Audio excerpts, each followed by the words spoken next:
नमस्कार। समय रणक्षेत्र का सुदर्शन न्यूज देख रहे हैं आप और मैं आपके साथ आशीष प्रमोद गोस्वामी।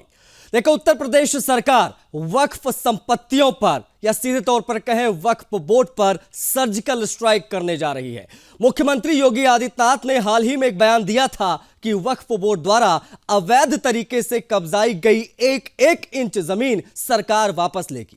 और योगी आदित्यनाथ के इस बयान के बाद राजनीतिक पारा भी चढ़ गया और प्रशासन भी एक्शन में आ गया। महाकुंभ के लिए चिन्हित जमीन को वक्फ संपत्ति घोषित करने की खबरों पर योगी सरकार ने यह कड़ा रुख अपनाया था। अब सरकार का कहना है कि धार्मिक तुष्टीकरण के नाम पर अवैध तरीके से जमीनों को वक्फ बोर्ड में शामिल कराया जा रहा है और इस प्रकार से इसे दर्शाया जा रहा है।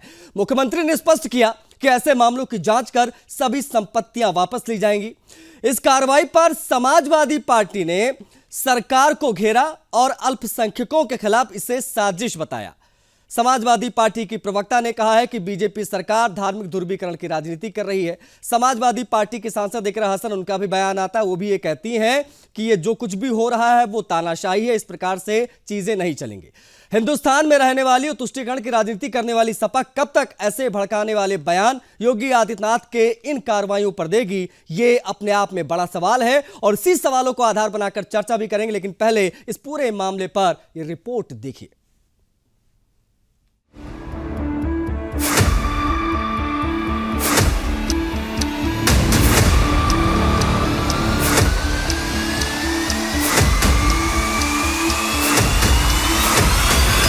उत्तर प्रदेश के मुख्यमंत्री योगी आदित्यनाथ ने वक्फ बोर्ड की संपत्तियों पर कब्जा हटाने और सरकारी जमीनें वापस लेने के लिए जो अभियान शुरू किया है, उसने राजनीतिक गलियारों में भूचाल ला दिया है। कानपुर में हुए सर्वे में सामने आया कि वक्फ बोर्ड की 1670 संपत्तियों में से 548 संपत्तियां सरकारी हैं। यह आंकड़ा साबित करता है कि वक्फ बोर्ड की संपत्तियों पर बड़े पैमाने पर कब्जा और धांधली हुई है। मुख्यमंत्री योगी आदित्यनाथ का यह कहना है कि वक्फ बोर्ड की एक एक इंच जमीन वापस ली जाएगी और उस पर गरीबों के लिए मकान बनाए जाएंगे। गरीबों के हित में बड़ा कदम है, लेकिन हिंदू विरोधी रही सपा को इस बात से परेशानी होना जायज है। सीएम योगी के बयान पर समाजवादी पार्टी की सांसद इकरा हसन का योगी सरकार पर पलटवार करना इस बात का संकेत है कि सपा वक्फ बोर्ड की संपत्तियों पर कार्रवाई से परेशान हो रही है। इकरा हसन ने इसे राजनीतिक बयान बताते हुए कहा कि हमारा देश राजाओं की तानाशाही से नहीं चलता।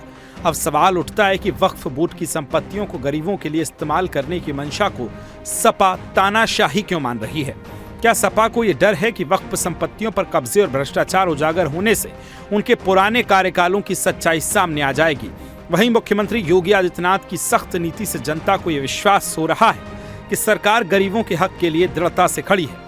ये कार्रवाई न केवल भ्रष्टाचार पर चोट है, बल्कि समाज में न्याय और समानता की दिशा में बड़ा कदम है और इसलिए सपा और अन्य विपक्षी दलों को समझना चाहिए कि वक्फ बोर्ड की संपत्तियों पर हुई धांधली का खुलासा जनहित में है।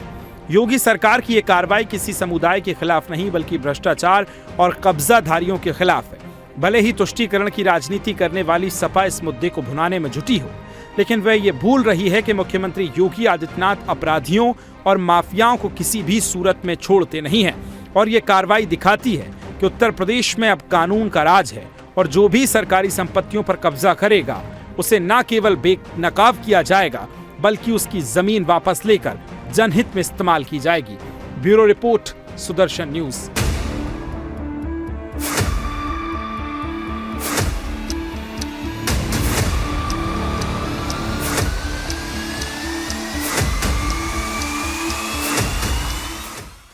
तो उत्तर प्रदेश की जिस भी जमीन पर वक्फ का कब्जा है उसकी एक एक इंच वापस ली जाएगी। ये बयान दिया था कुछ दिन पहले योगी आदित्यनाथ ने, उस पर एक्शन भी शुरू हो गया है। कानपुर प्रशासन ने बाकायदा ऐसे वक्फ की तमाम सो कॉल्ड जमीनों को चिन्हित किया और बताया है कि ये जमीनें वक्फ की नहीं बल्कि सरकार की है। इस पर जब प्रतिक्रियाएं समाजवादी पार्टी के नेताओं की ली गई तो इकरा हसन ने क्या कहा वो हमने आपको दिखाया। वो सीधे तौर पर कह रही हैं कि राजा की तानाशाही से देश प्रदेश नहीं चलेगा। अब सवाल यही है, जब इस प्रकार का कोई एक्शन होता है तो समाजवादी पार्टी तनाव में क्यों आ जाती है?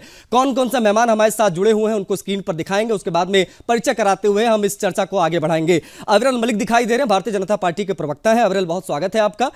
राकेश प्रजापति जी हैं, समाजवादी पार्टी के नेता। राकेश जी, आपका भी बहुत स्वागत है। हमारे साथ स्वामी दिव्यानंद महाराज हैं, हिंदू धर्मगुरु। महाराज जी, आपका भी बहुत स्वागत है, आभार आपका, आप आए। हमारे साथ फरत अली खान साहब है, मुस्लिम स्कॉलर। खान साहब, आपका भी बहुत स्वागत है सुदर्शन न्यूज पर। चर्चा की शुरुआत मैं करूंगा समाजवादी पार्टी के प्रवक्ता, समाजवादी पार्टी के नेता राकेश प्रजापति जी से। राकेश जी, जब वक्फ पर एक्शन की बात योगी सरकार करती है या कोई बयान भी देती है तो समाजवादी पार्टी के नेताओं को टेंशन क्यों हो जाती है? आशीष जी, इकरा हसन जी ने जो बयान दिया है जी, वो लगभग 18 मिनट उस कार्यक्रम में वहां बोली है जी। पूरे कार्यक्रम में उन्होंने अपनी कौम एकता की बात की है और पूरी अपनी कम्युनिटी पर, शिक्षा पर फोकस करने की बात की है।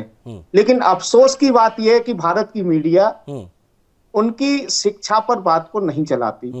ठीक है, मैं उनके बयान पर ही आता हूं, क्योंकि आप जो दिखाना चाहते हैं वही देखना चाहते हैं हम भी। आपने शिक्षा पर एक डिबेट नहीं की है। मैं पिछले लगभग 6 महीने से आपके चैनल पर लगातार बैठ रहा हूं। आपने पिछले 6 महीने से 2 महीने तो बहराइच में गुजार दिए, 2 महीने संभल पर गुजार दिए, 2 महीने महाकुंभ पर गुजार दिए। मेरे 1 मिनट आशीष जी, बस 20 सेकंड और, ठीक है? सुनिए, 2 महीने आपने राकेश जी सुनिए, अब देखिए, जब मैं इंटरप्ट करता हूं, अब आप कहेंगे हमको धारा प्रवाह बोलने दो। अब आपसे सवाल पूछा मैंने इस विषय पर, आप ये डिसाइड नहीं करेंगे सुदर्शन न्यूज कब क्या चलाएगा। नहीं, ये आप डिसाइड नहीं करेंगे हम कब क्या चलाएंगे। हम बहराइच चलाएं या चाहे सैफ अली खान पर हुआ जिहादी हमला चलाएं या हम कुछ भी चलाएं, नन ऑफ योर बिजनेस। आप नहीं डिसाइड करेंगे हम क्या चलाएं क्या ना चलाएं। आपकी पार्टी की सांसद अगर ये बयान देती है, उस पर अगर सवाल पूछा तो उस पर जवाब नहीं देंगे। इकरा हसन का प्यार नहीं करते हम, अगर वो कोई बयान देंगी तो उस पर चर्चा हम करेंगे। उस पर ना बोलकर आप ये मत डिसाइड करिए हम क्या चलाएंगे क्या नहीं चलाएंगे। 10 सेकंड दे रहा हूं, अपनी बात जल्दी से पूरी कीजिए। नहीं, आप देखिए, चलाएंगे नहीं चलाएंगे ये तो आप पे ही डिपेंड करता है। बिल्कुल, ठीक है ना? बात करेंगे, आपके पास जो जवाब है वो आप दे दीजिए। लेकिन आप जवाब दे जो दीजिए। अविरल जी इस पर कुछ जवाब देना चाहते हैं, ठीक है? ओपनिंग रिमार्क हो गया, अविरल जी कुछ जवाब देना चाहते हैं, दे दीजिएगा। पहले अभी कुछ जल्दी से। देखिए, इकरा हसन जी ने जो बात कही है, मैं तानाशाही के कई आलम बता रहा हूं। इस प्रदेश के अंदर तानाशाही किस तरीके से चल रही है। 69,000 शिक्षक भर्ती में क्या तानाशाही चल रही है। वहां पर जो है 18,000 शिक्षकों के पद, पीडीए के, पिछड़े दलितों के पदों पर किस तरीके से कब्जा किया जा रहा है। ठीक है राकेश जी, ठीक है। देखिए, ये सारी बातें इसलिए बहुत महत्वपूर्ण हो जाती चर्चा करना क्योंकि वक्त एक बीमारी है और ये बीमारी जो है वो बहुत दिनों से हमारे देश में है। हमने देखा कि महाकुंभ को लेकर किस प्रकार से दावा किया गया कि 54 बीघा जमीन जो है वो वक्फ की है, उसको लेकर भी बहुत सियासत हुई, उस पर भी आप लोगों ने डिफेंड किया था। मैं आऊंगा, लेकिन इस बीच एक बड़ी जानकारी हम तमाम दर्शकों को दे दें कि महाकुंभ क्षेत्र में आग लगी हुई है, उस पर हालांकि काफी हद तक काबू पा लिया गया है। टीमें वहां पर तैनात कर दी गई थी। वो तस्वीरें आई हैं जो हम आपको दिखा रहे हैं, आप देख सकते हैं क्या तस्वीरें हैं। महाकुंभ क्षेत्र में जो आग लगी, अब ये जांच का विषय कि ये किस प्रकार से आग लगी, लेकिन बड़ी खबर यही है कि ये जो सेक्टर 19 का एरिया है कुंभ क्षेत्र का, वहां पर ये आग लगी और आग लगने के बाद का क्या मंजर रहा वो आप इन तस्वीरों के माध्यम से देख सकते हैं और समझ सकते हैं। ये सेक्टर 19 महाकुंभ क्षेत्र की 2 तस्वीरें हम आपको दिखा रहे हैं। मेला क्षेत्र में ये आग लगी, ये आग है या साजिश, ये महज हादसा है या कोई साजिश की आग है, इस पहलू पर भी जांच होनी चाहिए। शास्त्री ब्रिज सेक्टर 19 कैंप में ये आग लगी। तमाम तस्वीरें सुदर्शन आप तक लगातार पहुंचा रहा है। महाकुंभ क्षेत्र में किस प्रकार से कई टेंट जलकर खाक हो गए, कई सिलेंडर ब्लास्ट होने की जानकारियां निकलकर सामने आई। सिलसिलेवार कई सिलेंडर ब्लास्ट की वजह से आग लगी। तमाम तस्वीरें सामने आ रही हैं महाकुंभ क्षेत्र में आग लगने की और ये 2 तस्वीरें हम आपको दिखा रहे हैं। ये जो ब्रिज आप देख रहे हैं, शास्त्री ब्रिज सेक्टर 19, दरअसल ये वो एरिया है, वहां पर बहुत सारे अखाड़ों के कैंप हैं और किस प्रकार की सिचुएशन वहां पर बनी वो आप देख सकते हैं। मेला क्षेत्र में किस प्रकार की आग लगी, हालांकि चूंकि व्यवस्था सरकार की वहां पर चाक चौबंद रही है, शायद इसीलिए जैसे आग लगी तत्काल वहां पर फायर ब्रिगेड की गाड़ियां पहुंच गई और आग पर काबू पाने के प्रयास तत्काल शुरू कर दिए गए और आग पर काबू पा लिया गया। महाकुंभ क्षेत्र में आग लगी, किस प्रकार की क्या स्थिति रही वो आप इन 2 तस्वीरों के माध्यम से देख सकते हैं। ऊपर से ट्रेन जा रही हो, नीचे आग की उठती लपटें बताने के लिए काफी हैं कि आग कितनी विकराल थी। हालांकि ये मुस्तैदी आप कह सकते हैं फायर ब्रिगेड की, जो तत्काल मौके पर पहुंची। आज वीआईपी मूवमेंट भी था, सरकार वहां पर थी प्रयागराज में। इस बीच में कई रूट को डायवर्ट भी किया गया था, श्रद्धालुओं की संख्या भी काफी ज्यादा थी, लगातार जो है वो पहुंच रहे हैं लोग, और ये जो आग लगी उसके बाद में इस पर काबू पा लिया गया। ये जानकारी इस वक्त की है शास्त्री ब्रिज सेक्टर 19 कैंप में जो आग लगी। ये 2 तस्वीरें हम आपको दिखा रहे हैं।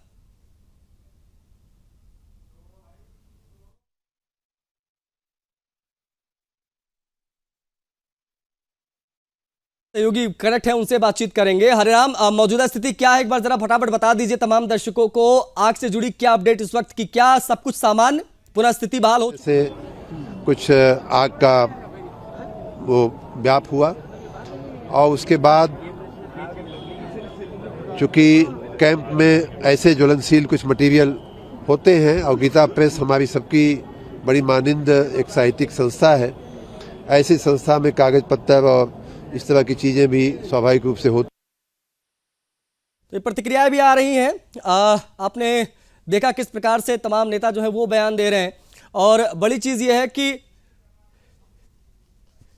ए.के. शर्मा को आपने सुना, मंत्री हैं, कैबिनेट मंत्री हैं योगी सरकार में, उनका ये बयान आपने सुना कि किस प्रकार। देखिए आज जैसा कि मैंने बताया आपको कि ये तमाम जो मिनिस्टर्स हैं वो आज मौजूद प्रयागराज में ही, और इस बीच में ये ए.के. शर्मा का ये बयान हमने आपको सुनाया जो इस वक्त वहां पर मौजूद, और उन्होंने ये प्रतिक्रिया दी। बता आपको ये दें कि आग पर काबू पा लिया गया है। हरिराम, क्या मेरी आवाज आप तक पहुंच रही है?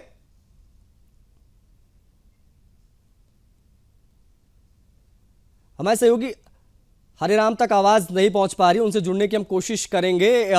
लेकिन बता आपको यह दें कि मौजूदा स्थिति अभी सामान्य है, कोई हताहत नहीं हुआ है, ये बहुत स्पष्ट कर दूं मैं। किसी प्रकार के किसी के हताहत होने की कोई खबर नहीं है, सिचुएशन अंडर कंट्रोल है। ये तस्वीर हम आपको दिखा रहे हैं योगी आदित्यनाथ की, जब कुछ देर पहले की, जब पहुंचे जहां पर आग लगी उस क्षेत्र में योगी आदित्यनाथ खुद, चूंकि आप देख सकते हैं तमाम नेताओं की मौजूदगी में स्वतंत्र देव सिंह वहां पर दिखाई दे रहे हैं, तमाम मिनिस्टर्स की वहां पर मौजूदगी, और योगी आदित्यनाथ पहुंचे, अधिकारियों से खुद जानकारी ली और समझा कि आखिर ये आग किस प्रकार से लगी और सिचुएशन अभी क्या है। ये तमाम तस्वीरें हम आपको दिखाने की कोशिश कर रहे हैं, और ये कुछ देर पहले जब योगी आदित्यनाथ पहुंचे मौके पर, हालांकि अभी चीजें अंडर कंट्रोल है, आग पर काबू पा लिया गया है। सेक्टर 19 महाकुंभ शास्त्री जो क्षेत्र है, शास्त्री पार्क का जो क्षेत्र है, शास्त्री ब्रिज का जो क्षेत्र है सेक्टर 19 का, वहां उस कैंप में आग लगी थी। योगी आदित्यनाथ जब पहुंचे उस वक्त की यह तस्वीर हम आपको दिखा रहे हैं, तमाम अपने कैबिनेट मिनिस्टर्स के साथ में, तमाम सुरक्षा दस्ते के साथ में योगी आदित्यनाथ मौके पर पहुंचे और खुद चीजों को देखा और समझा।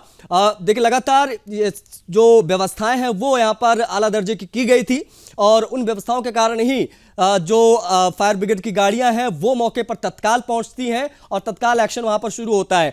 वो तस्वीर भी हम आपको दिखा रहे हैं। दूसरी तरफ जब आप देख सकते हैं, जब ये धुएं का उठता गुबार दिखाई दिया, आग की लपटें दिखाई दी, मौके पर टीम पहुंचती है, प्रशासन वहां पर तुरंत जो है वो फायर ब्रिगेड की गाड़ियों के साथ पहुंचता है और आग पर काबू पाने का सिलसिला वो शुरू हो जाता है। ये महाकुंभ क्षेत्र में आग जब लगी तो कई टेंट जो है वहां पर जब थे वो काफी तेजी से जलने लगे। बताया गया कि कई सारे सिलेंडर भी वहां पर ब्लास्ट हुए। हरिराम, हमारे सहयोगी कनेक्ट हो गए। हरिराम, उम्मीद करता हूं मेरी आवाज आप तक पहुंच रही होगी। क्या स्थिति इस वक्त है मौजूदा, क्या सब कुछ कंट्रोल में इस वक्त?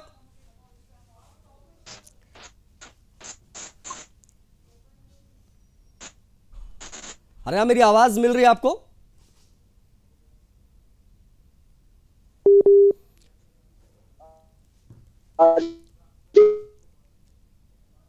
हरिराम तक आवाज शायद नहीं पहुंच पा रही है, लेकिन उनसे जुड़ने की कोशिश करेंगे क्योंकि मौके के हालात क्या है वो वही बताएंगे, क्योंकि मौके पर वो मौजूद हैं हमारे सहयोगी। हरिराम, उनसे जुड़ने की हम कोशिश लगातार कर रहे हैं, लेकिन महाकुंभ क्षेत्र में जो आग लगी उसके बाद में मौका मुआयना करने के लिए खुद पहुंचे, मौके पुनर्व्यवस्थापित करने का इंतजाम किया जा रहा है ताकि उन्हें किसी प्रकार की दिक्कत ना होने पाए। कोई कैजुअलिटी नहीं है और कोई भी जान माल के खतरा नहीं रहा है, पूरी तरह से सभी लोग सुरक्षित हैं। कारण क्या सामने आ रहा है? गैस सिलेंडर के बर्स्ट होने का ये कारण आया है, लेकिन अभी और पड़ताल इस पर जारी है। तमाम पुलिस अधिकारियों के बयान बेहद महत्वपूर्ण हो जाते हैं क्योंकि ये बेहतर तरीके से आपको बता पाएंगे कि क्या सिचुएशन है। जैसा कि भी आपने भानु भास्कर जी को सुना, उनका सीधे तौर पर यह कहना कि फिलहाल चीजें अंडर कंट्रोल है, किसी प्रकार की कोई जनहानि नहीं हुई है, कोई हताहत नहीं हुआ है। तो ये इस वक्त की एक बड़ी अपडेट आपको दे दे। आग पर काबू पा लिया गया है, प्रशासन चाक चौबंद दिखाई दिया, फायर ब्रिगेड की ये लाल गाड़ियां आपको दिखाई दे रही होंगी तस्वीरों में, मौके पर तत्काल पहुंची और यहां पर आग पर काबू पाया गया। ये वो क्षेत्र है, उसकी भौगोलिक स्थिति को समझे तो उस क्षेत्र क्षेत्र में तमाम अखाड़ों के टेंट थे और लोग यहां पर बड़ी संख्या में आते जाते हैं। अब इस क्षेत्र को देखते हुए मामला गंभीर था, संवेदनशील था। तत्काल टीमें मौके पर पहुंची, आग पर काबू पा लिया गया। ये दो तस्वीरें हम आपको लगातार दिखा रहे हैं जब से आग लगी तब से लेकर अब तक। फिलहाल की बड़ी जानकारी यही है कि महाकुंभ क्षेत्र में जो आग लगी शास्त्री ब्रिज सेक्टर 19 कैंप में, उस पर काबू पा लिया गया है। सरकार खुद मौके पर मौजूद है, योगी आदित्यनाथ खुद मौके पर पहुंचे। मेला क्षेत्र में जो आग लगी उसको खुद उन्होंने देखा और किस प्रकार से तत्काल टीमें वहां पर डटी और काबू पा लिया गया। महाकुंभ क्षेत्र में आग लगने की यह खबर और यह बड़ी जानकारी इस वक्त की, किस प्रकार से आग लगी महाकुंभ क्षेत्र में। फिलहाल आग पर काबू पा लिया गया और काफी हद तक नुकसान टेंट्स को पहुंचा है, यह जानकारी मिली है। मेला क्षेत्र में जो आग लगी उससे काफी टेंट, क्योंकि वहां पर कई सारे टेंट बने हुए थे और महाकुंभ क्षेत्र में करोड़ों की संख्या में अब तक तमाम श्रद्धालु पहुंच चुके हैं और आज भी आवागमन लगातार जारी था। और इस आवागमन के बीच में ये आग लगने की सूचना आई। हालांकि अभी ये आग का मुख्य कारण क्या था उस दिशा में भी जांच होगी, तब चीजें पता चलेंगी। लेकिन ये इस वक्त की एक बड़ी जानकारी। 20 गाड़ियां दमकल की वहां पर मौजूद रही, 20 गाड़ियों ने आग पर काबू उन्होंने पा लिया। ये शिविर अखिल भारतीय धर्म संघ और गीता प्रेस से संयुक्त रूप से लगा हुआ है। लगभग 180 कॉटेज बने हुए थे और हमने बहुत सावधानी से बनाए हैं और सबको मना किया गया है कि किसी प्रकार का अग्नि का कोई काम न करे और वो चल रहा है बिल्कुल निर्विघ्न रूप से। जहां हमने बाउंड्री लगाई है यानी कि पश्चिम की ओर, उस तरफ सर्कुलेटिंग एरिया घोषित किया गया था कि लोग गंगा नहाएंगे। पता नहीं प्रशासन ने किनको वो दे दिया, पंडों को जिसको भी दिया, उस तरफ से वो अग्नि की कोई चीज हमारे इस तरफ आई और फिर वो चिंगारी बन करके धीरे धीरे करते हुए हमारे सारे खत्म हो गए कॉटेज, कुछ भी नहीं बचा। भगवान कृपा से कोई जान की हानि नहीं हुई, कि करोड़ों का माल गया वो अलग बात है। हमने सुना एक गैस सिलेंडर का ब्लास्ट भी सुनाई दे रहा था, बहुत ऊंचे ऊंचे धुएं के गुब्बार उठ रहे थे। असल में ऐसा था, हमारा टीन शेड का रसोई थी, टीन शेड की रसोई पक्की एकदम। जब आग लगी तो फिर तो उसका क्या बताएं, क्या वो पता नहीं है, लेकिन हमने पूरी सावधानी बरती है हम लोग।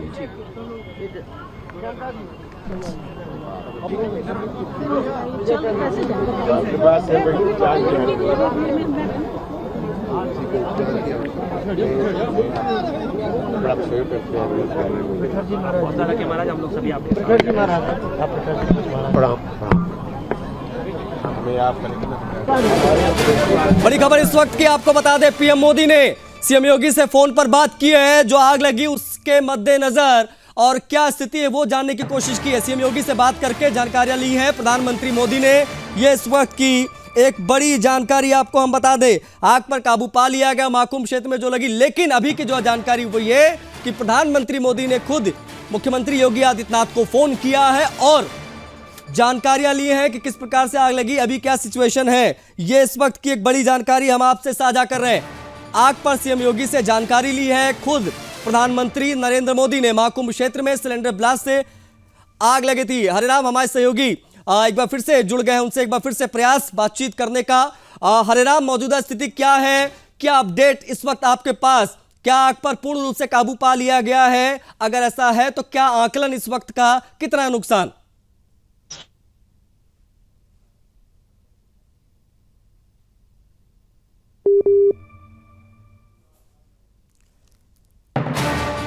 आवाज नहीं पहुंच पा रही है, आवाज नहीं पहुंच पा रही। जुड़ने की हम कोशिश करेंगे एक बार फिर से हरिराम से, लेकिन ये बड़ी जानकारी इस वक्त की। ये बड़ी खुशी की बात है। आगे भी मेले में जो व्यवस्था है, इस व्यवस्था को ध्यान में रखते हुए इन जो झोपड़ी यहाँ जहाँ बने हुए हैं, यही सर, यही पे आग किन कारणों से लगी, आपकी बातचीत हुई? एएनआई के एकाध लाइट बोल दिया मैंने, आ जाएगा लाइट, तुरंत आ जाएगा, मत दीजिए सर, एक बार हो गया, आराम से मैं कर लूँ। एएनआई के एक और मित्र दिख रहे थे। हाँ, एक नहीं कर लूँ। हाँ ठीक है। आग किन कारणों से लगी, क्या कुछ आपने भी जायजा लिया है? मैं यहाँ आकर के जिला प्रशासन के मेला अधिकारी मेला प्रशासन के मेला अधिकारी, पुलिस अधिकारीगण, यहाँ के जो जिम्मेदार गीता प्रेस के जो साधु संत हैं, उन सब से मिला और मिलने के बाद ये स्पष्ट होता है कि गीता प्रेस के कैंप में, शिविर में 3 सिलेंडर फटने से आग लगी है। और चूंकि सिलेंडर फटना अपने आप में सिलेंडर बाद में फटी, पीछे से आग आई, आग लगने से सिलेंडर यहाँ आग का यह प्रादुर्भाव हुआ और उसमें सिलेंडर फटने से कुछ आग का वो व्याप हुआ। और उसके बाद चूंकि कैंप में ऐसे ज्वलनशील कुछ मटेरियल होते हैं और गीता प्रेस हमारी सबकी बड़ी मानिंद एक साहित्यिक संस्था है, ऐसी संस्था में कागज पत्तर और इस तरह की चीज़ें भी स्वाभाविक रूप से होती हैं, तो उसमें आग लगी है। 4:08 पर बताया जा रहा है कि आग लगने की सूचना मिली और 4:11 पर फायर टेंडर, फायर सर्विस यहाँ पहुँच गई थी। अगले 20-25 मिनट में आग पे काबू पा लिया गया था। अच्छी बात यह है, सबसे अच्छी बात यह है कि माँ गंगा जमुना के आशीर्वाद से, साधु संतों के आशीर्वाद से कोई जानहानि नहीं हुई है। लगभग 100 लोग उन शिविरों में थे, ऐसा बताया जा रहा है। कोई जानहानि नहीं हुई है। किसी व्यक्ति को ऐसी कोई क्षति या ऐसी कोई घाव लगने का या ऐसी कोई भी चिंता नहीं बताई जा रही है कि किसी को कोई। मुख्यमंत्री योगी आदित्यनाथ जी भी मौके पर पहुंचे, आप भी यहाँ और इसको देखते हुए आने वाले दिनों में हम यही बात हम कर रहे थे पूज्य महात्मा लोगों से कि आने वाले दिनों में इस तरह की घटनाएं न हो, उसके लिए क्या क्या ध्यान रखने की चीजें हैं उसका अध्ययन करके उस पर कार्य। लेकिन नगर विकास मंत्री ए.के. शर्मा को आपने सुना, वो कह रहे हैं कि काबू पा लिया गया है सिचुएशन पर। लेकिन रजत हमारे ब्यूरो चीफ कनेक्ट हो गए, उनसे जुड़ने की कोशिश हम करने जा रहे हैं, उनसे बातचीत करेंगे। रजत, क्या कहना ऑफिशियल्स का, आग कैसे लगी, मौजूदा स्थिति क्या है उसकी, कितना नुकसान, क्या जानकारियां इस वक्त कुंभ क्षेत्र से? देखिए, अभी आग किन कारणों से लगी है इसको लेकर कोई क्लियर अभी बात अधिकारियों की तरफ से सामने नहीं आई है। क्या कारण थे, किन कारणों से पूरी आग लगी है। हालांकि जो प्राइमरी फेसी चीजें निकल के आ रही हैं वो यही निकल के आ रही है कि सिलेंडर में ब्लास्ट हुआ और सिलेंडर में ब्लास्ट होने के बाद जो आग लगी उसने कई सारे जो टेंट थे उनको अपनी चपेट में लिया और उसके बाद एक के बाद एक मल्टीपल ब्लास्ट हुए जो सिलेंडर्स के थे, जिसके कारण आग ने एक विकराल रूप लिया है। अब ये आग सिलेंडर तक पहुंची कैसे, क्योंकि सिलेंडर में आग लगना, सिलेंडर का ब्लास्ट होना ये कोई नॉर्मल घटना नहीं है, ये एबनॉर्मल चीज है। और सिलेंडर का ब्लास्ट किन कारणों में हुआ, उस समय वहां पे मौजूद कौन कौन लोग थे, क्योंकि जिस संस्था के अंदर ये पूरा कांड हुआ, गीता प्रेस की जो संस्था है वो एक ऐसी संस्था है जिसके लोगों के ऊपर इस तरीके के बारे में ये सोचना या कहना थोड़ा वैसा होगा कि वहां पर इस तरीके की काम कैसे हुए। लेकिन ये पर मौनी अमावस्या के स्नान से पहले वो दिन जिस दिन मुख्यमंत्री योगी आदित्यनाथ यहाँ पर हो, खुद वो एक जो संस्थाएं हैं वहां जाके उनका निरीक्षण कर रहे हो, उस समय इस तरीके की घटना होना ये निश्चित तौर पे अपने आप में इस ओर इशारा जरूर कर रही है कि दाल में कुछ ना कुछ तो काला है। और इसलिए इस बात को बार बार कहा जा रहा है कि इसकी जांच होना बहुत जरूरी है, क्योंकि कुंभ के ऊपर आतंकी साया बहुत पहले से है। जिस दिन से कुंभ की शुरुआत हुई, महाकुंभ की शुरुआत हुई है, उस दिन से कहा जा रहा है कि महाकुंभ में इस तरीके की अनहोनी हो सकती है, इसकी आशंका लगातार जताई जा रही है। और ये आशंका तब पूरी भी हुई थी, तब इसको और बल मिला था जब कई सारे लोग प्रयाग में पकड़े गए थे इस तरीके की साजिश करते हुए, तमाम वेश बदल के लोग घूमते हुए, तमाम ऐसे लोग पकड़े गए थे। तो ये बहुत महत्वपूर्ण है कि महाकुंभ जैसा आयोजन जिसमें करोड़ों लोगों का आना जाना है, यहाँ पर एक छोटी सी चूक, चाहे वो सुरक्षा की दृष्टि से हो या फिर किसी और चीज से, छोटी सी भी चूक बहुत बड़ी घटना को कारित कर सकती है। तो इसलिए ये बहुत महत्वपूर्ण है, ये बहुत जरूरी है कि आखिर ये रजत इन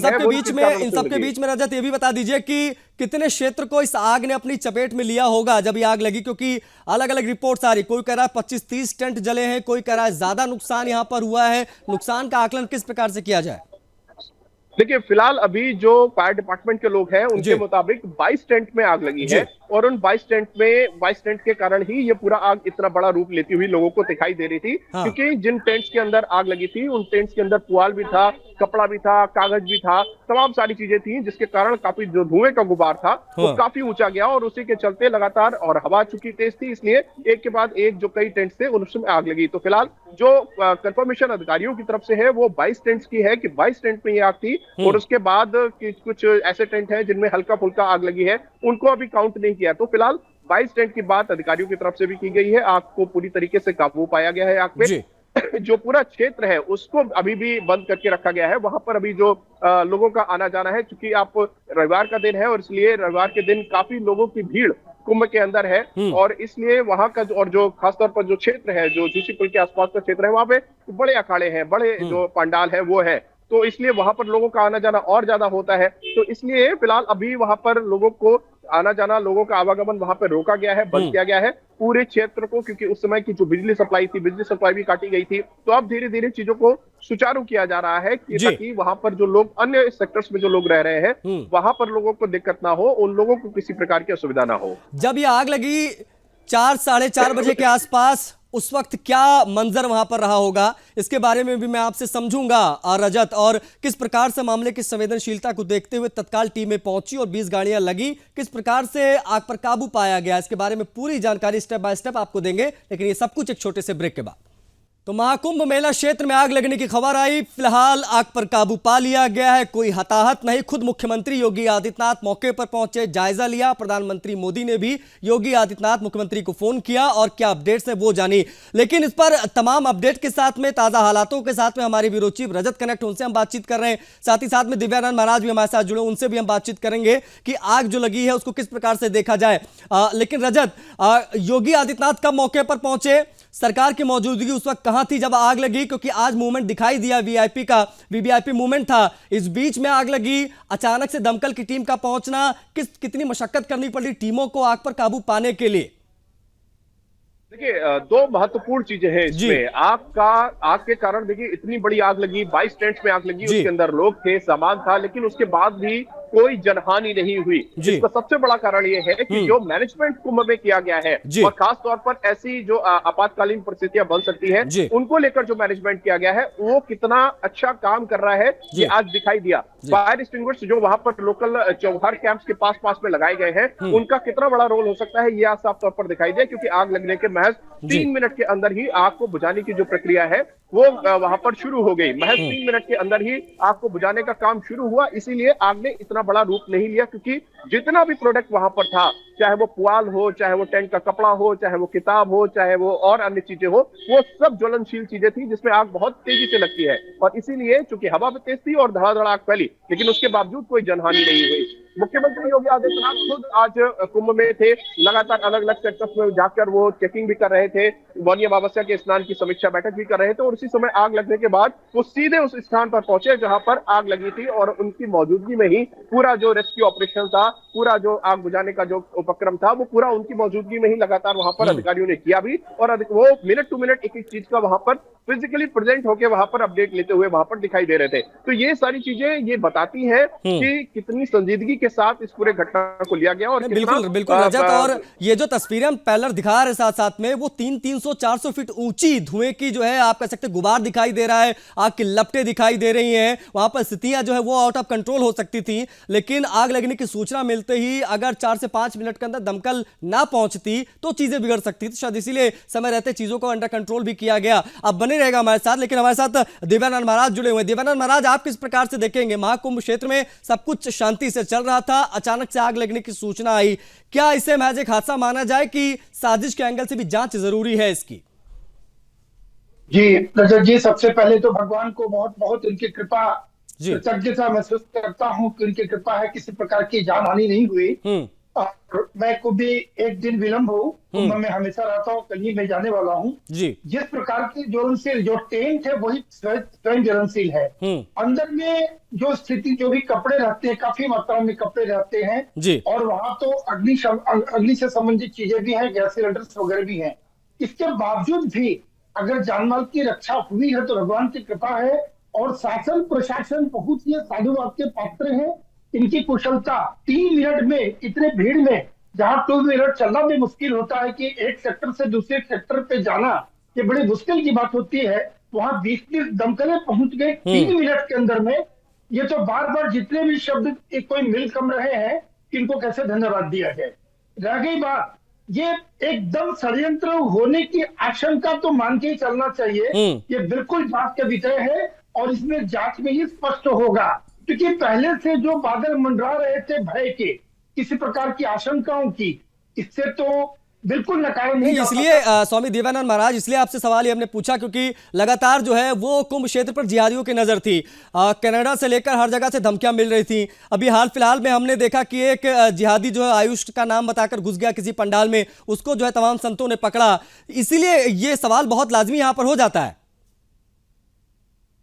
सकता है जांच होनी चाहिए जी। और जांच का एंगल निश्चित रूप से होना चाहिए कि किसी प्रकार का ये षड्यंत्र भी हो सकता है, या मान के चले, उसके बाद ही जांच स्पष्ट होनी चाहिए। ठीक है, ठीक है। अब महाराज जी बने रहेगा हमारे साथ। रजत हमारे सहयोगी लगातार बने हुए हैं, ब्यूरो चीफ हमारे। रजत, सारी चीजें हमने देखी, आग लगी, तत्काल मौके पर फायर ब्रिगेड की गाड़ियां पहुंची, मशक्कत हुई, लेकिन आग पर काबू पा लिया गया, कोई जनहानि नहीं हुई। ये एक अच्छी सूचना वहां से निकलकर सामने आई। लेकिन अब चूंकि सरकार मौके पर मौजूद है, खुद योगी आदित्यनाथ एक एक चीज को बारीकी से देख रहे हैं। पूरी दुनिया की निगाहें हमारे देश के इस महाकुंभ पर टिकी हुई है। इस वक्त सबसे बड़ा सांस्कृतिक मेला, धार्मिक मेला यहां पर।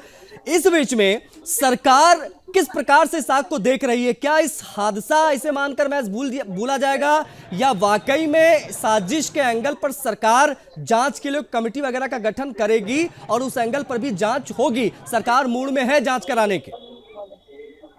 देखिए, जब जांच शुरू होगी तो निश्चित तौर पर सिर्फ इस बात के लेकर नहीं होगी कि क्या कोई नेग्लिजेंसी थी जिसके तहत ये आग लगी। निश्चित तौर पर जांच इस दिशा में भी की जाएगी, क्या ये शरारतन इस तरीके की घटना की गई, क्या ये साजिश के तहत इस तरीके से किया गया। क्योंकि जैसा आपने भी कहा कि महाकुंभ के ऊपर पूरे विश्व की निगाहें हैं। बिल्कुल। इंटरनेशनल मीडिया यहाँ पर मौजूद है, नेशनल मीडिया यहाँ पे मौजूद है, और तमाम ऐसे लोग भी यहाँ पे मौजूद हैं जो बिल्कुल नहीं चाहते कि महाकुंभ का आयोजन इतनी सफलता के साथ हो। वो भी चप्पे चप्पे पर यहाँ पे मौजूद है। तमाम जगहों पर इस तरीके की खबरें निकल के भी आ रही हैं। तो निश्चित तौर पर ये इसकी जांच जरूर होगी कि क्या ये साजिश के तहत इस तरीके की घटना को अंजाम दिया गया है, क्योंकि एटीएस, एसपीजी, एनएसजी ऐसा कोई सुरक्षा बल नहीं है जो यहाँ पर मौजूद नहीं है, और चप्पे चप्पे की बाकायदा ड्रोन से और सीसीटीवी कैमरों से निगरानी की जा रही है। तो जब इस पूरी घटना के सीसीटीवी फुटेज खंगाले जाएंगे तो निश्चित तौर पर यह पता चलेगा कि क्या ये किसी साजिश के तहत इस तरीके की आग को अंजाम दिया गया है या फिर ये एक नॉर्मल घटना थी। तो ये तो बात साफ है कि सिर्फ सामान्य घटना समझकर इस घटना को छोड़ा नहीं जाएगा, क्योंकि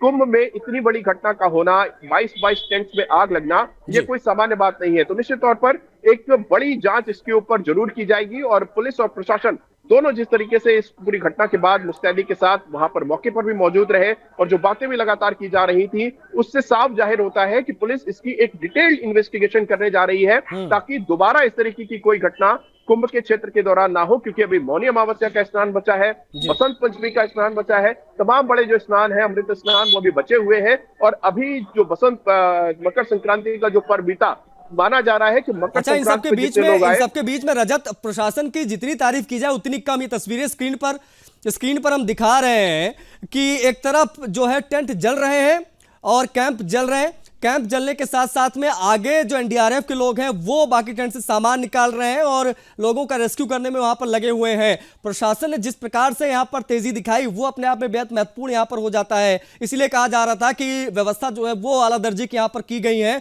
और एक एक चीज को बारीकी से खुद मुख्यमंत्री देख रहे थे, नगर विकास मंत्री ए.के. शर्मा चीजों को बहुत करीबी से देख रहे थे, नंद गोपाल नंदी वहां पर लगातार लगे रहे। इसलिए ये तमाम जो व्यवस्थाएं थी शायद इसलिए नजर आई क्योंकि आज जब आग लगी तो वहां पर आग पर काबू तत्काल पा लिया गया। बताया यही जा रहा है कि 18-20 टेंट जो है जले, लेकिन कोई हताहत नहीं हुआ, कोई जाना नहीं हुई। स्वामी देवानंद महाराज हमारे साथ लगातार बने हुए हैं। महाराज जी, जिस प्रकार से प्रशासन ने कार्य किया उसको किस प्रकार से देखा जाए, और सरकार की तैयारियों पर लगातार समाजवादी पार्टी और तमाम विपक्षी पार्टियां जो है वो सवाल उठा रहे थे, 2013 से तुलना कर रहे थे कि जब कुंभ हुआ था हमारी सरकार के दौरान तो हमने कितना अच्छा काम किया था, आज व्यवस्थाएं अच्छी नहीं है। शायद आज उन लोगों को भी जवाब मिल गया होगा, जब आग लगी तो किस प्रकार से तत्काल आग पर काबू पा लिया गया, वो भी तब महाराज जी जब सामान्य से 2-3 गुना ज्यादा तेज हवाएं चल रही थी, तब जाकर प्रशासन ने मौके पर पहुंचकर आग पर काबू पाया।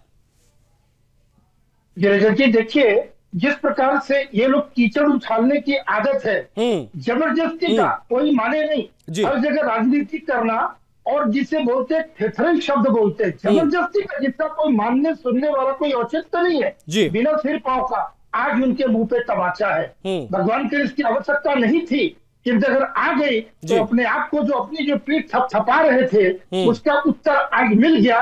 भगवान ने करे दोबारा कहीं भी ऐसी घटना बिल्कुल ना हो, किंतु उन्हें सोचना चाहिए कि अपनी कार्यकुशलता देख रहे थे और आप टीवी स्क्रीन पर दिखा रहे हैं, पूरा दुनिया देख रहा है कि किस प्रकार से क्या व्यवस्था है। 3 मिनट के अंदर में 20 दमकलों का वहां पहुंच जाना, आग पे काबू पा लेना, और मुख्यमंत्री स्वयं वहां सशरीर उपस्थित है, तो वो तो दूध का दूध पानी का पानी करके छोड़ेंगे कुछ घंटों में। यह भी विश्वास है पूरे विश्व को कि यहाँ पर कोई भी बच के निकल नहीं पाएगा, निकलना चाहिए भी नहीं। देखिए इतने साधु संतों की ऊर्जा, इतने तप का प्रभाव अगर एक साथ है, किसी प्रकार की भी यहाँ पर जो नकारात्मक शक्तियां हैं, वो कोई जिहादी हो, उग्रवादी हो, या कोई पार्टी वाले जो जबरदस्ती कीचड़ उठाते हैं, सबों का मुंह काला होगा, सभी का यहाँ पर चेहरा उजागर होगा और इनकी सबकी बोलती बंद होगी, सबकी दुकान बंद होगी। जो सनातन के ऊपर जो उंगली उठाएगा आज रखकर, उसको बिल्कुल उसका प्रमाण भगवान तुरंत देते हैं। ठीक है, ये देखने की बात है, समझने की बात है। बिल्कुल बिल्कुल महाराज जी बने रहे। रजत हमारे साथ लगातार बने हुए। रजत, हमने एडीजी साहब को सुना, वो ये कह रहे थे कि सिलेंडर ब्लास्ट होने की सबसे पहले हमको सूचना मिली 4:30 के आसपास। सूचना मिलते ही टीमें वहां पर भेज दी गई। ये सब कुछ कितनी देर में हुआ और किस प्रकार से, किस टेक्नोलॉजी का इस्तेमाल पुलिस वहां पर कर रही है, प्रशासन किस टेक्नोलॉजी का इस्तेमाल कर रहा है, कैसे ये सब कुछ अंडर कंट्रोल किया गया? क्योंकि जब आग लगती है तो भगदड़ मच जाती है, स्थितियां बहुत आउट ऑफ कंट्रोल हो जाती हैं। ये सब कुछ नहीं हुआ, ये कैसे मुमकिन हुआ? देखिए इसमें कई सारी चीजें हैं। जिस बात का आपने जिक्र किया, टेक्नोलॉजी, पूरा महाकुंभ इस बार डिजिटल महाकुंभ इसीलिए कहा जा रहा है क्योंकि इस कुंभ में सबसे ज्यादा टेक्नोलॉजी का प्रयोग किया जा रहा है। जिस तरीके से आग लगी, आग लगने के बाद जो सूचना पहुंची, क्योंकि कुंभ पूरा सेक्टर्स में बटा होता है, लगातार पुलिस गश्त करती रहती है, सेक्टर मजिस्ट्रेट होते हैं, तो जैसे ही सूचना पुलिस को मिली है कि आग लगी है, इमीडिएटली वहां पर फायर ब्रिगेड का मूवमेंट किया गया।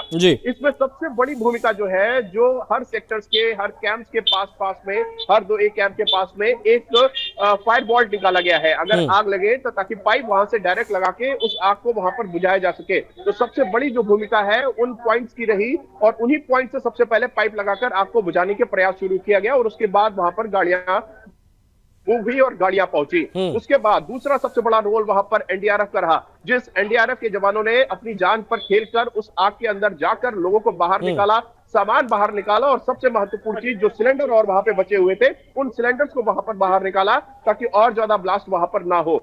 इसी के कारण ज्यादा ब्लास्ट नहीं हुए और जो आग थी उसको जल्दी काबू में पाया गया। अगर वो सारे सिलेंडर्स में आग लगती तो निश्चित तौर पर बहुत बड़ा अग्निकांड आज महाकुंभ में होता। तो ये कई सारी चीजें, जो मैनेजमेंट है, जो प्रबंधन है, जिसके लिए आर्टिफिशियल इंटेलिजेंस का प्रयोग किया जा रहा है, जिसके लिए टेक्नोलॉजी का प्रयोग किया जा रहा है, सीसीटीवी कैमरे का प्रयोग किया जा रहा है, ड्रोन कैमरे का प्रयोग किया जा रहा है, ये तमाम ऐसी सारी चीजें हैं जिनके कारण ही ये संभव हो पाया कि फायर मूवमेंट, जो फायर ब्रिगेड का मूवमेंट है, वो इतना क्विकली हुआ, और उसके बाद वहां पर लोगों को किसी की जान नहीं गई, सिर्फ सामान का नुकसान हुआ। और चूंकि सामान का नुकसान भी आग का जो बड़ा रूप है वो इसीलिए हुआ क्योंकि आग जितनी सामानों में लगी वो सारे के सारे ज्वलनशील पदार्थ है, कपड़ा है, पुआल है, कागज है, और जो तिरपाल होता है वो है प्लास्टिक का। तो ये तमाम ऐसी चीजें हैं जो आग तेजी से पकड़ती है। जो धुएं का गुबार इतना ऊंचा गया वो इसी कारण हुआ कि कागज में जब भी आप आग लगाएंगे तो धुआं ज्यादा होगा, प्लास्टिक में जब भी आग लगेगी। अच्छा, दो चीजें और रजत, दो चीजें और उस पर मुझे लगता है कि जो दर्शक अभी जुड़े होंगे उनको समझ में आ जाएगा। एक तो ये कहा गया रजत की सिलेंडर ब्लास्ट हुआ, खाना बनाया जा रहा था, उस दौरान सिलेंडर ब्लास्ट होता है, एलपीजी का सिलेंडर था, इसलिए काफी तेज आग निकली। गीता प्रेस की बात भी आ रही है, उनका भी स्टॉल लगा हुआ था, कैंप था, वहां पर बहुत सारे कागज होते हैं क्योंकि धार्मिक ग्रंथ वो छापते हैं वहां पर। ये बहुत बड़ा कारण रहा कि आग काफी तेजी से फैली, और क्या आज सामान्य दिनों की तुलना में हवा की गति ज्यादा तेज थी?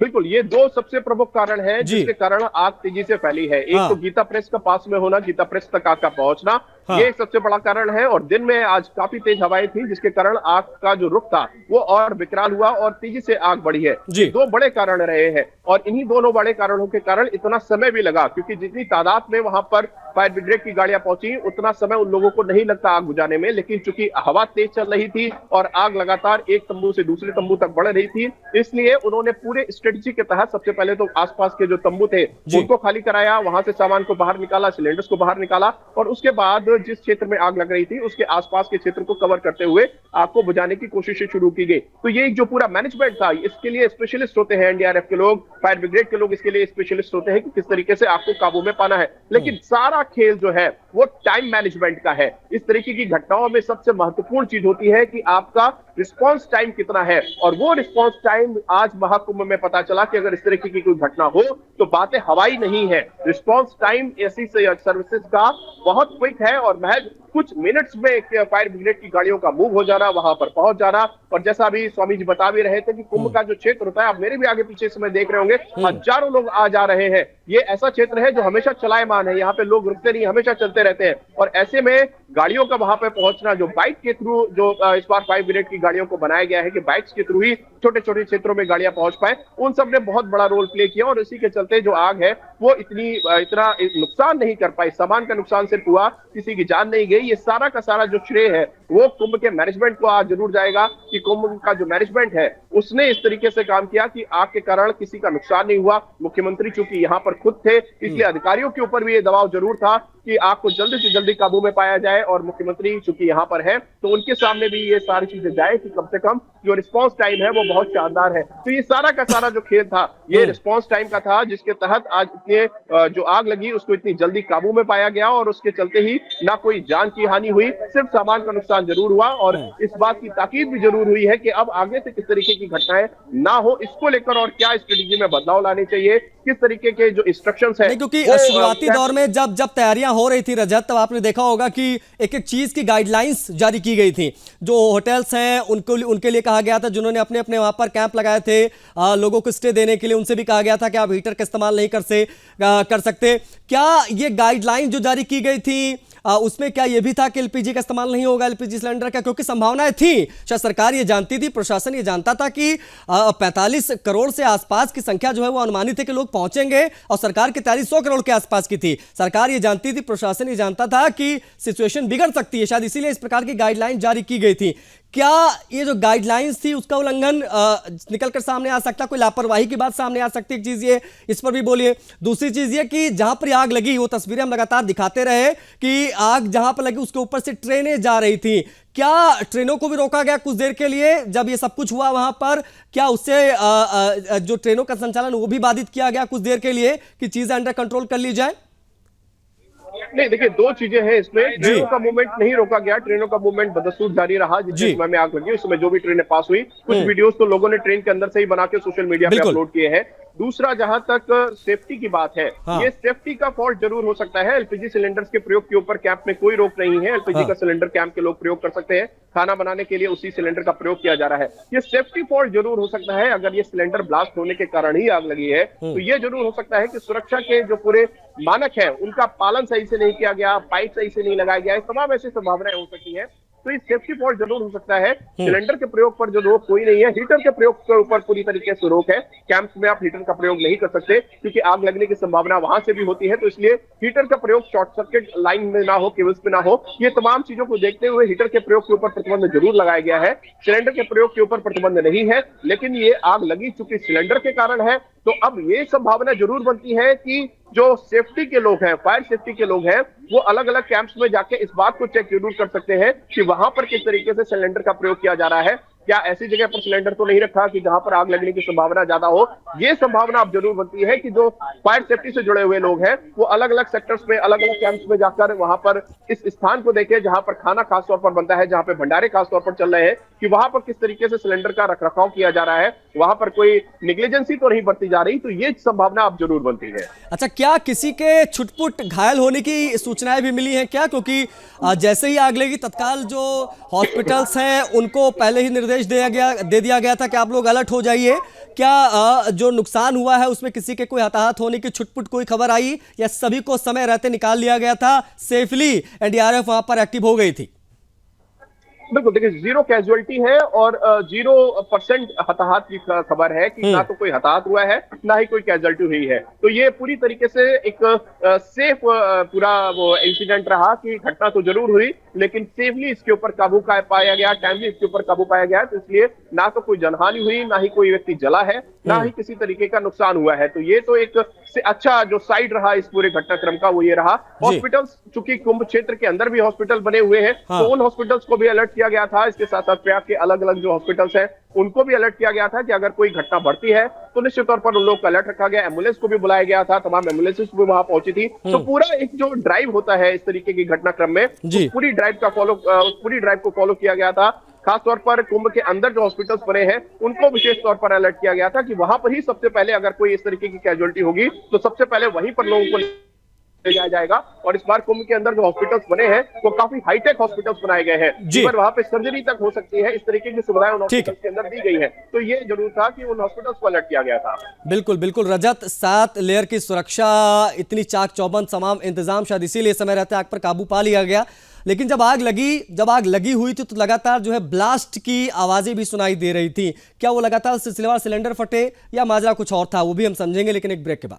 तो कुंभ क्षेत्र में आग लगी, हड़कंप मचा देने वाली एक खबर, लेकिन समय रहते आग पर काबू पा लिया गया। प्रशासन की मौजूदगी जो है वो चाक चौबंद दिखाई दी, एनडीआरएफ की टीमें लगी रही और फिलहाल की जो जानकारी है वो यही कि सब कुछ अंडर कंट्रोल है, आग पर काबू पा लिया गया है।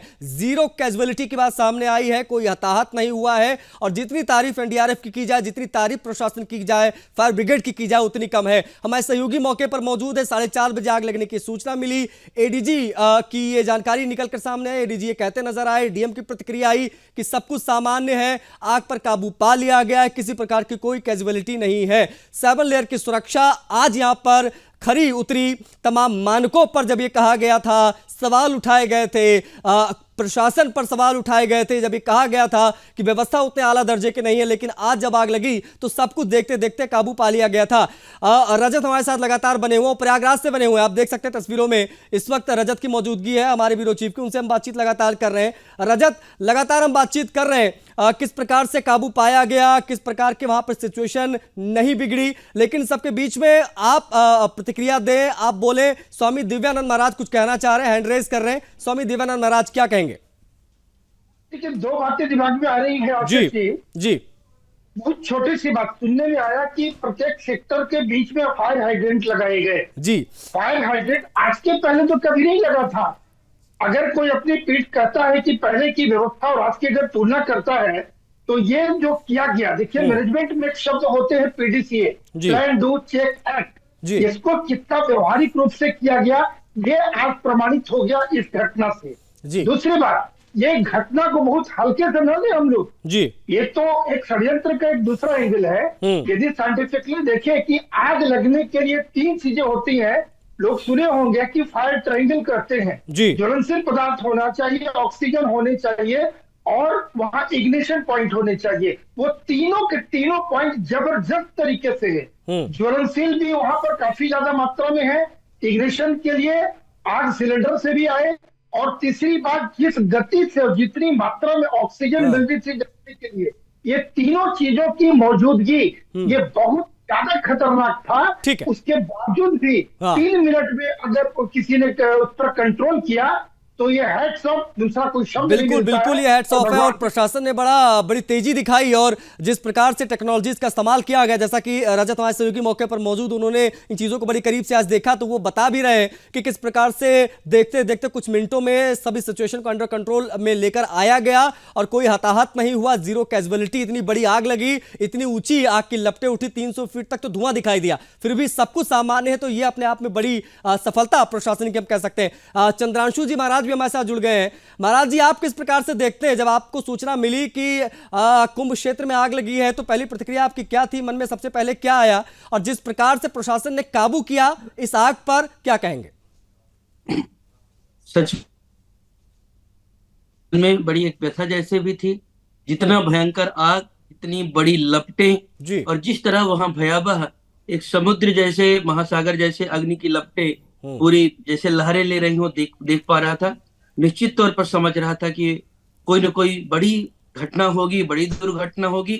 और ऐसा लग रहा था कि मतलब किस दिशा में हमारा ये महाकुंभ जा रहा है। पर अभी जैसा स्क्रीन पर हम देख पा रहे हैं और जैसा आप सूचना दे रहे हैं, और वहाँ जो भी लोग हैं हम लोगों के, उन लोगों से हम लोग लगातार संपर्क में, कल ही मैं प्रयागराज से आया भी हूँ, संभवतः मैं प्रयागराज ही था, कल ही मैं निकल करके आया हूँ, तो लगातार बातें कर रहा हूँ। जिस तरह से सभी लोग सुरक्षित हैं, व्यवस्था है वो तो बनती बिगड़ती रहेगी, पर अगर जन हानि नहीं है, हमारे साधु संत महात्मा, हमारे कल्पवासी लोग, हमारे साधकगण सब प्रकार से सुरक्षित हैं और स्वस्थ हैं, तो इसके लिए हम लोग बड़े खुश हैं कि चलो कोई बात नहीं है, एक बड़ी संतुष्टि मिली। और इसके लिए निश्चित तौर पर उत्तर प्रदेश सरकार को, प्रशासन को हम धन्यवाद देते हैं कि जो उन्होंने कहा कि हमने चाक चौबंद व्यवस्था करके रखा हुआ है वो हुआ।